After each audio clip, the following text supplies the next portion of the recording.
Hi, my name is Dennis Ward, and I'm currently the senior reporter at Thunder Bay Television.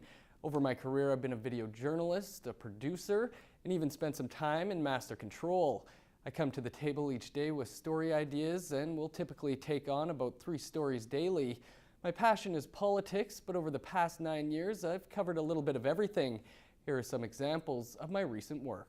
This is supposed to be our retirement home, but I can't see it happening.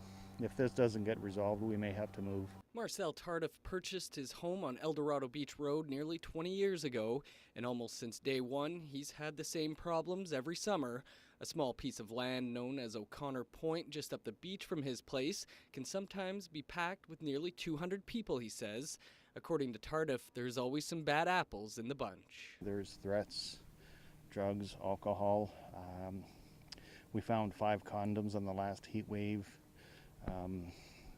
Underwear, all kinds of things. It's just, and garbage. The garbage that is just horrible, and the threats when we tried to negotiate with them to kind of migrate down further or back where they came from. 3 different property owners near this beach have each filed $1 million lawsuits against the municipality. Tardif is not one of them, but fully supports the legal action. He says council has literally laughed off their complaints. However, the long weekend marked the first appearance of a security guard. Attempts to purchase this little area have been made.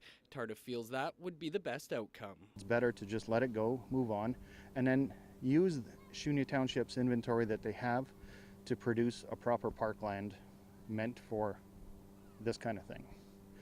It's the size of this property. It's too tiny for 180 people. Not everyone wants things to change, and that would include Shunya Council, who want to continue to allow the public to have access to the area.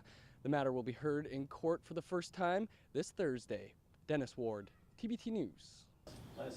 Stumbling across a scene like this is not that uncommon in Thunder Bay. Coming upon needles out in the public is the #1 complaint Mayor Keith Hobbs says he receives. He has some thoughts on how to reduce the needles being found, but it is controversial. Hobbs believes maybe it's time Thunder Bay looks at a safe injection site.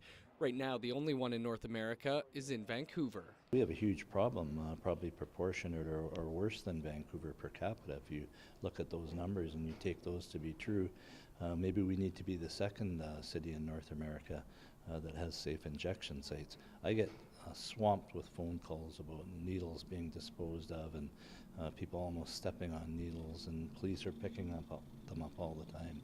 Points are picking them up all the time, and it's a blight on our community. 63,000 needles are handed out by Superior Points each month in Thunder Bay to what's believed to be around 2,000 drug users. Rick Thompson has been working the needle exchange for 15 years and follows the debate over safe injection sites closely. And looking at what the data tells us about how effective they are in a number of different areas, including reducing ODs, reducing the complications associated with the injection drug use, as well as providing people better access to things like detox or addiction or health facilities. The Thunder Bay Drug Strategy Coordinator says looking into the feasibility of a safe injection site is on the radar, but not a current priority.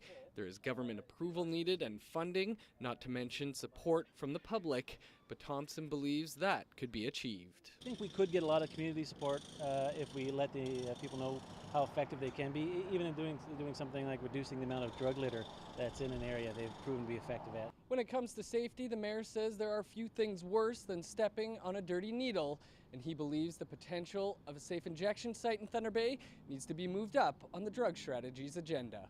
Dennis Ward, TBT News.